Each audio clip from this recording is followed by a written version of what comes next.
En anteriores episodios, Adriano nos enseñaba cómo dibujar una figura erguida utilizando la medida de las 8 cabezas. ¿Y hoy? ¿Qué nos tienes hoy preparado? Pues hoy vamos a ver cómo podemos relacionar las medidas tomando esta unidad de la cabeza y aplicándolo a otras partes del cuerpo, por ejemplo, si está inclinado.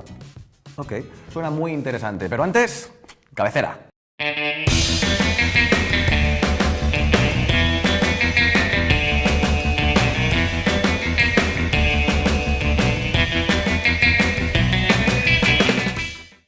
Muy bien, pues como dijimos el otro día, la figura erguida, en fin, respecto al canon este clásico, que viene de los griegos, ya sabemos, Leonardo y todo esto, habíamos dicho que podíamos dividir la figura en 8 cabezas, ¿bien? Habíamos dicho que la mitad estaba en el pubis, en fin, recordáis seguramente, otra cabeza en la línea de los pezones, el ombligo y, en fin, luego las piernas, tanto el muslo como la pantorrilla, dividido en otras mitades, ¿vale?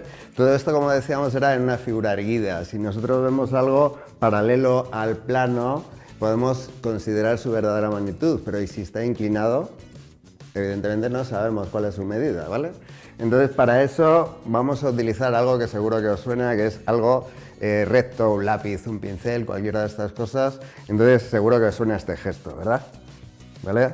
¿Qué significa esto y cómo utilizamos esto? Nos puede servir cualquier cosa que sea rígida y lo que es fundamental, es que utilicemos que tengamos siempre la misma postura, ¿vale? Entonces, si queremos medir algo, lo que tenemos que hacer siempre la misma postura, con el brazo completamente estirado. Vamos a utilizar este utensilio, por ejemplo, si estamos copiando el natural, medimos la cabeza de esta manera. Utilizamos el extremo, por ejemplo, en cualquier caso, en la parte superior de la cabeza, y con el dedo graduamos y decimos, vale, esto es una cabeza. Si quiero medir otra cosa, lo llevo y digo, pues por ejemplo, esto mide 1, 2, 3. ¿Entendéis? Es bastante fácil. Fundamental que siempre tengamos la misma postura, porque si tenemos el brazo doblado, por ejemplo, ya no responde a una magnitud real, ¿vale?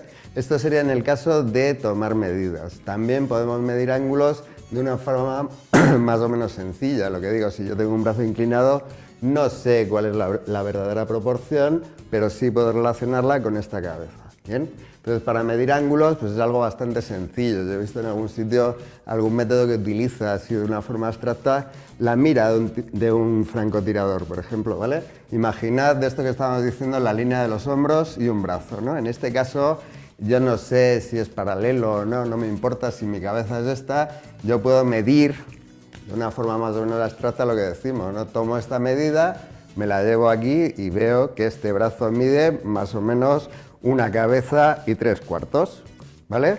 Pero es importante el ángulo, ¿vale? Entonces, este sentido que os digo de la mira del francotirador sería algo como esto. Yo dibujo esto y lo único que me tiene que preocupar es este ángulo. ¿Entendéis? Es importante que lo haga así, porque si lo hago así, entonces evidentemente la medida no va a ser igual. Creo que queda claro, ¿no? Bien, para estas cosas hay gente que utiliza, pues otro método, por ejemplo, sería la rejilla, ¿no? La rejilla, claro, evidentemente el sentido que tiene la rejilla, si yo tengo una figura cualquiera, sería también dividir el espacio. Vamos a poner que yo tengo que medir algo como esto. Si yo coloco una rejilla y divido de alguna manera en cada uno de estos cuadros, sé qué parte del dibujo tiene que entrar. También puedo comparar estas líneas verticales en el caso de una figura. Vuelvo a borrar. Vale, vamos a poner que mi figura sea esta. ¿Os acordáis de esta línea que digo, línea de acción, la línea de equilibrio, los hombros, la cadera? Vamos a poner que esto fuera algo así. Es muy útil también, aparte de lo que he dicho, para medir ángulos, tomar verticales, ¿vale? Por ejemplo, en este caso yo puedo tomar la parte de atrás de la cabeza y trazando una vertical puedo ver, por ejemplo, que coincidiría con el punto medio, ¿vale? ¿Entendéis? Donde se junta la columna vertebral con la pelvis. Entonces, de esta manera puedo ir mirando estas inclinaciones. Para esto se utiliza también un instrumento que lo habéis visto que se llama plomada, ¿vale? En las tiendas de Bellas Artes, evidentemente, las hay carísimas, muy elaboradas, pero yo, por ejemplo, utilizaba una tuerca con un hilo. Evidentemente sirve para lo mismo. Tú lo cuelgas y puedes comparar verticales y decir a qué altura derecha e izquierda queda cada uno de las partes del cuerpo. Otro tema importante, si estamos hablando de proporciones y medidas y colocación de los elementos de la figura, sería la cabeza. Cómo dibujar una cabeza colocando esos elementos de una forma proporcionada si queremos conseguir un aspecto más o menos realista, ¿vale? Pero eso es otro capítulo.